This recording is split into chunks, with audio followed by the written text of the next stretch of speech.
ഒരുപാട് മഹാരഥന്മാർ അവരെ പറ്റി പുസ്തകത്തിൽ എഴുതിയിട്ടുണ്ട്. പക്ഷേ വിനീത് എഴുതിയപ്പോൾ അതിന് വിനീതേട്ടൻ എഴുതിയപ്പോൾ അതിന് കുറച്ചുകൂടി അടുപ്പവും കുറച്ചുകൂടി ജെന്യുവിനും കുറച്ചുകൂടി പ്രിസൈസും ആയിട്ട് തോന്നി.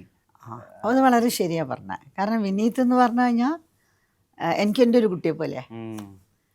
അപ്പോൾ വിനീതൊക്കെ പൊട്ടിച്ചിരിക്കുന്നത് കണ്ടു കഴിഞ്ഞാൽ എനിക്കപ്പോൾ മനുഷ്യ ഓർമ്മ വരും. കാരണം ആ രണ്ട് കുട്ടികളും ഒരുപോലെ ഞാൻ എന്താ പറയുക കൈവെള്ളി വളർത്തിക്കൊണ്ടെന്ന വരി എന്ന് പറയാം. കാരണം അത്ര ചെറുപ്പത്തിലാണ് അവർ സിനിമയിൽ അഭിനയിച്ച്. അങ്ങനെയാണ് അവർ തമ്മിൽ കുട്ടികൾ കാണുന്നത്. അപ്പോൾ രണ്ടും ഭയങ്കര തമാശ. മനുഷ്യ കുറച്ചുകൂടി കുസൃതി ജാസ്തിയായിരുന്നു, വികൃതിയായിരുന്നു. അപ്പോൾ എപ്പോഴും ഇങ്ങനെ മനുഷ്യ എന്തെങ്കിലുമൊക്കെ ആയിട്ട് വിനീതിനെ എങ്ങനെ കളിയാക്കിക്കൊണ്ടൊക്കെ ഇരിക്കും. ഞാനാണ് സപ്പോർട്ട് ചെയ്യുക. ഞാനിവളെ വഴക്കൂടി ഞാനെന്നും വിനീതിൻ്റെ ഭാഗത്തായിരിക്കും. മനുഷ്യയുടെ അച്ഛനൊക്കെ തന്നെയാണ്. അവരിരുന്ന് ചിരിക്കും. അപ്പോൾ അവളങ്ങനെ അച്ഛനാണ്ട് കണ്ണ് കാണിക്കും അവളെ സപ്പോർട്ട് ചെയ്യാൻ. പക്ഷെ വിനീതിനെ ഞാൻ സപ്പോർട്ട് ചെയ്യാൻ വിട്ടുകൊടുക്കില്ല. അങ്ങനത്തെ ഒരു കാലമായിരുന്നു. അപ്പോൾ വിനീത് എന്ന് പറയുമ്പോൾ ഇപ്പോൾ എൻ്റെ മകൻ ഇത്ര എക്സ്പ്രസീവായിട്ട് പറയാറില്ല. വിനീത് ഒരു കലാകാരനാണ്. അപ്പോൾ വിനീതിനെ സത്യമായിട്ട് ഈ പുസ്തകം എഴുതാൻ തുടങ്ങിയപ്പോഴും ഒന്ന് ഇതിൽ മോളെ പറ്റി എന്തെങ്കിലും പറയണമെന്ന് ആദ്യം ഞാൻ വിളിക്കുന്നത് വിനീതിനെയാണ്. വിനീത് എങ്ങനെ ഒരു ബുക്കിൻ്റെ കാര്യം കുറേ കാലമായിട്ട് എഴുതിക്കൊണ്ടിരിക്കുകയാണ്, അതിലേക്ക് നമുക്കൊരു ഫോർവേഡ് വേണം എന്ന് പറഞ്ഞു. ആൻറ്റി എനിക്ക് കുറച്ച് സമയം തരുമെന്ന് പറഞ്ഞു. അങ്ങനെ വിനീത് കംപ്ലീറ്റ് ഇത്രയൊന്നും അല്ല വോയിസ് മെയിലായിട്ട് എനിക്ക് അയച്ചു തന്നു. കാരണം എഴുതാൻ നേരമില്ല. അപ്പോൾ എഴുതിയാൽ എത്രയ്ക്ക് എഴുതാനെങ്കിൽ വോയിസ് മെയിലിൽ പറയുന്ന അത്ര എക്സ്പ്രഷൻ നമുക്ക് എത്ര എഴുതിയാലും അതിൽ നിന്ന് ഞാൻ ആൻറ്റി എന്ത് വേണമെങ്കിൽ ഇതൊന്നും എടുത്തോളൂ. അങ്ങനെയാണ് വിനീത് എനിക്ക് ആദ്യമായിട്ടുള്ള ഫോർവേഡ് തന്നത് വിനീതാണ്. പിന്നെയാണ് മറ്റുള്ളവരൊക്കെ ഞാൻ അവിടെ പറഞ്ഞ ഇതാക്കിയിട്ട് അങ്ങനെ കിട്ടിയത്. കൃത്യമായിട്ട് എനിക്ക് തന്ന അതൊരു ലക്ഷണമാണ് വിനീത് എന്ന് പറയുമ്പോൾ. എനിക്ക് എൻ്റെ ഒരു സ്വന്തം കുട്ടി അന്ന് കാലത്ത് വളരെ പ്രൈമ് നിന്നിരുന്ന നടിമാർക്ക് ഈ ആളുകളോട് പ്രത്യേകിച്ച് മാധ്യമങ്ങളോട് അല്ലെങ്കിൽ ഒരു പബ്ലിക് ഗ്യാതറിങ്ങിലൊക്കെ എങ്ങനെയാണ് ഏറ്റവും അന്ന് നടിമാർ ഒതുങ്ങിയിരിക്കുക എന്നുള്ളതാണല്ലോ ഏറ്റവും വളരെ ഡിസിപ്ലിൻഡ് ആയിട്ട്. ഡിസിപ്ലിൻ എന്ന് പറഞ്ഞാൽ നമ്മൾ ശരിക്കുള്ള ഡിസിപ്ലിൻ അല്ല, അഭിനയമാണ്. അങ്ങനത്തെ നടിമാരെ സ്കൂളിൽ നിന്നൊരു കാലമൊക്കെ ഉണ്ടായിരുന്നു. ഇങ്ങനെ വേണം പെരുമാറുന്നത്. പക്ഷെ മോനിഷ അങ്ങനെ ആയിരുന്നില്ല എന്ന് ഈ പുസ്തകം വായിക്കുമ്പോൾ മനസ്സിലാവും. അതിൽ 2-3 ഇൻസിഡൻസ് ഉണ്ട്. അതായത് മനുഷ്യരുടെ ദേഷ്യം കാണിക്കുന്ന 3 വിധങ്ങളാണ്. ഒന്ന് 3 ഇൻസിഡൻസിനെ പറ്റിയിട്ട് എനിക്ക് വിശദമായിട്ട് പറഞ്ഞു തരണം. ഒന്നൊരു കല്യാണത്തിന് പോകുമ്പോൾ ഒരു പെൺകുട്ടി പിറകിൽ നിന്ന് നുള്ളുന്നു, അവരെ അടിക്കാൻ ഓങ്ങുന്ന മനുഷ്യ കാണുന്നുണ്ട്. അതൊന്ന്. 2, ആദ്യം ഒരു കഥ പറഞ്ഞിട്ട് ഒരു അന്യഭാഷ പ്രൊഡ്യൂസർ വന്നിട്ട് ആ കഥയിൽ ഒരുപാട് മാറ്റങ്ങൾ സംഭവിച്ചു. കന്നഡ ഇപ്പൊ നായിക സ്വിമ്മിംഗ് പൂളിൽ വീഴുന്നു, സ്വിമ്മിംഗ് പൂളിൽ വീഴുന്നു, നായകൻ പൊക്കിയെടുക്കുന്നു, അതിന് മനുഷ്യ കാണിക്കുന്നുണ്ട് റിയാക്ഷൻ ഉണ്ട്. 3, ഈ നേരത്തെ പറഞ്ഞ പോലെ സിനിമാ മാസികകളിലെ ആളുകൾ അഭിമുഖം എടുക്കാൻ വരുമ്പോൾ 1-2 ഫോട്ടോഷൂട്ടിന്റെ ആംഗിൾ ശരിയായില്ല എന്ന് പറയുമ്പോഴേക്കൂടി ഈഗോ ഒക്കെ ഹേർട്ടായിട്ട് ഞാൻ പോകുന്നു എന്നിട്ട് ഇറങ്ങിപ്പോകുന്ന റോക്കവേ നടത്തുന്ന മനുഷ്യയുണ്ട്. ഇതൊക്കെ നടത്തുമ്പോൾ മനുഷ്യക്ക് പ്രായം 18-ഉം 19 നേരത്തെ കുറച്ചുകൂടി മറ്റ് അവസരങ്ങളിലേക്ക് വരുമ്പോൾ ഒന്നിലേക്ക് നായിക കരയും അല്ലെങ്കിൽ നായിക പേടിക്കും. ഇതേ നമ്മൾ റിയൽ ലൈഫിലെ നായികമാരെല്ലാം കാണുന്നുള്ളൂ. അവിടെയാണ് മനുഷ്യ വളരെ ഒറിജിനലാണ്. ഈ 3 സന്ദർഭങ്ങളെ ഒന്ന് ഓർത്തെടുക്കാവോ? പിന്നെ എനിക്ക് എല്ലാം നല്ല ഓർമ്മയാണ്. അത് ആദ്യം പറഞ്ഞത് എന്തായിരുന്നു? മറ്റേ കല്യാണത്തിന് പോയിട്ട് പിറകെ നിന്നുള്ളി. അത് കല്യാണത്തിന് പോയിട്ട് നമ്മള് ആ സമയത്ത് ഒരു പെൺകുട്ടിയാണ് നുള്ളിയത്. ആൺകുട്ടികളാരുമല്ല. ഒരു കുറേ പെണ്ണുങ്ങളിങ്ങനെ അടുത്തെടുത്തിരിക്കണ്ട. അപ്പോൾ ഒരു പെൺകുട്ടി തിരിച്ച് വേറെ ഞാൻ പിടിച്ചു വെച്ചിരിക്കാണ്. ഒന്ന് നുള്ളി ബാക്കിൽ നുള്ളി ഞാൻ അറിയുന്നില്ലല്ലോ. ഞാൻ എപ്പോഴും ഞാൻ ഇവിടെ സുരക്ഷയ്ക്ക് എപ്പോഴും ബാക്കിലാണ് നിൽക്കാം. എന്നിട്ട് എൻ്റെ 2 കൈ ഇങ്ങനെ വെക്കും. അപ്പം എല്ലാവരും ചിരിക്കും, ഇതെന്താ വലിയ ഷീൽഡോ? ഞാൻ ഇങ്ങനെ വെക്കും. എന്നിട്ട് മുമ്പിൽ നടക്കും ഇങ്ങനെ. എന്തിനാന്ന് എനിക്കറിയില്ല. ഞാൻ അങ്ങനെ വെച്ചിട്ടേ കൊണ്ടുപോകാം അവളെ. എൻ്റെ 2 കൈ കാണാം അവൾ മുമ്പിൽ നടക്കുക. നീ മുമ്പിൽ നടക്കുക, സോറി മുമ്പിൽ നടക്കുക, ഞാൻ ബാക്കിൽ നടക്കുക. അപ്പം ഞാനിത് കണ്ടു. ഒരു പെൺകുട്ടിയാണ് അവിടെ ഇങ്ങനെ അവർ ബാരിക്കേറ്റുമാരി ഇങ്ങനെ കുറേ ബെഞ്ചുമാരി വെച്ചിട്ടുണ്ട് ഇങ്ങോട്ട് വരാതിരിക്കാൻ. അപ്പം അതിൽ വെച്ചിട്ട് ഒരു പെണ്ണ് നുള്ളിനെ കണ്ടു. നുള്ളിന്ന് കണ്ട് ഭയങ്കര സെൻസിറ്റീവാണ്.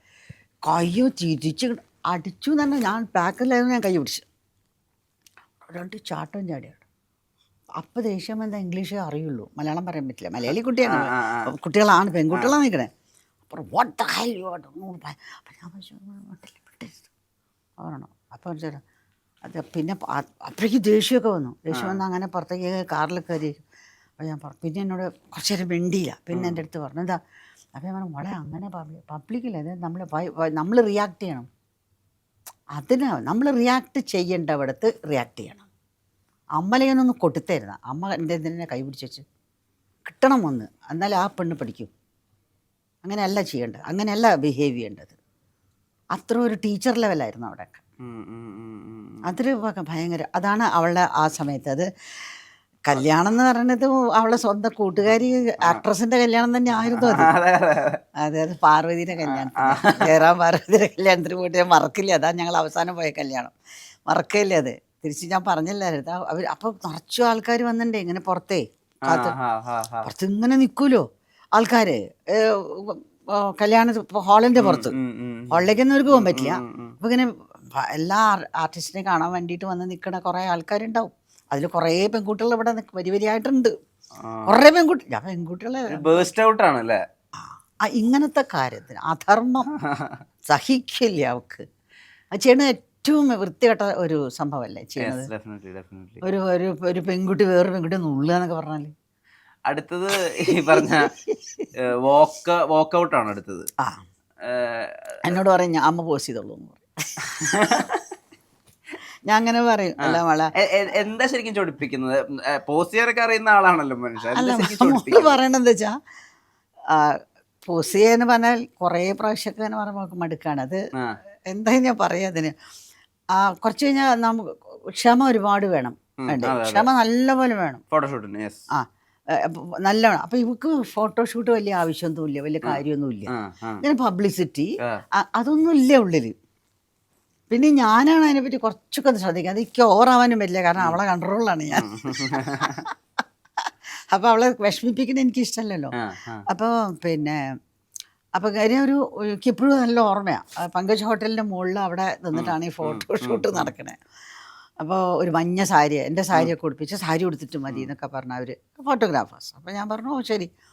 ഞാൻ പിന്നെ എല്ലാം ഞാൻ ഒരുപാട് സഹകരിക്കുക എല്ലാവരും എടുത്തു. അപ്പം ഞാൻ പറഞ്ഞു മോളെ ഇങ്ങനെ ഈ മഞ്ഞ സാരി എടുത്താൽ മതി അവിടെ. ഇപ്പോൾ പറഞ്ഞപ്പോഴേക്ക് നല്ല ഓർമ്മ വരും. അപ്പോൾ മഞ്ഞ സാരി എടുത്തിട്ട് അങ്ങനെ അപ്പം ഇങ്ങനെ നിൽക്കൂ, അങ്ങനെ നിൽക്കൂ, ഇങ്ങനെ നിൽക്കൂ എന്നൊക്കെ പറഞ്ഞു. മുടി മുമ്പിലേക്ക് ഇടൂ, അതിട്ടാൽ പിന്നെ അതെങ്ങനെ ചെയ്യൂ, ആരോടെ ഇരിക്കൂ, കുറേ ചെയ്തു. കുറേ അങ്ങനെ ഇങ്ങനെയൊക്കെ ചെയ്ത് കഴിഞ്ഞാൽ പിന്നെ എന്തോ റിപ്പീറ്റേഷൻ. പിന്നെ എന്നൊന്ന് പിന്നെ കുറച്ച് കഴിഞ്ഞാൽ എനിക്ക് മനുഷ്യാളം വാങ്ങണം ഇങ്ങനെ നോക്കുന്നേ. നമുക്കപ്പോൾ ഞാൻ പറഞ്ഞു നമ്മളെ കുറച്ച് നേരം കണ്ടില്ല, കുറച്ച് നേരം കണ്ടില്ല എന്നൊക്കെ ഞാൻ സമാധാനിപ്പിക്കും. പിന്നെ ചെയ്യുമ്പോൾ സാരി ഇങ്ങനെ വെച്ച് ഇങ്ങനെ ഒറ്റ വലി ഇങ്ങോട്ട് വലിച്ചിട്ട് പറഞ്ഞു.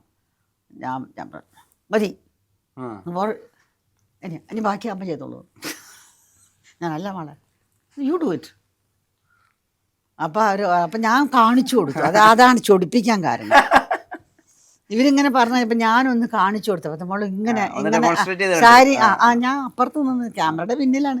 അപ്പം ഞാൻ പറഞ്ഞത് ഇങ്ങനെ അപ്പം ഇങ്ങനെയാണ് കുറേ. അപ്പം ഞാനതൊരു ഡെമോൺസ്ട്രേഷൻ കൂടി ആയപ്പോൾ മുപ്പത്തേക്ക് അത് ട്രിഗർ ചെയ്തു. യു പ്ലീസ് ഡു ഇറ്റ്, അത്രേ വേണുള്ളൂ. അതേമാതിരി തന്നെയാണ് ഞാൻ മറ്റേ ഇടപെട്ട് സംസാരിക്കണമ്പോഴും പറഞ്ഞിട്ടുണ്ട്. അമ്മ അവരൊക്കെ പോയതിൻ്റെ ശേഷം പറഞ്ഞു അമ്മ ഇനി പത്രക്കാരൻ മുമ്പിൽ വായതോ തുറക്കണം, don't open your mouth. By you are an open book, anybody can read you. അമ്മ ഇനി ഓരോന്ന് പറയും ഗോസിപ്പ്, അത് ഗോസിപ്പ് വരുമല്ലോ, അത് അടിച്ച് വരുന്നതേ, പ്രിൻ്റിലല്ലേ വരുന്നേ. അപ്പോൾ അതാണ് ഗോസിപ്പ് അത് ഇല്ലാതെ സൂക്ഷിച്ചു നമ്മൾ അത്രയും കാലം.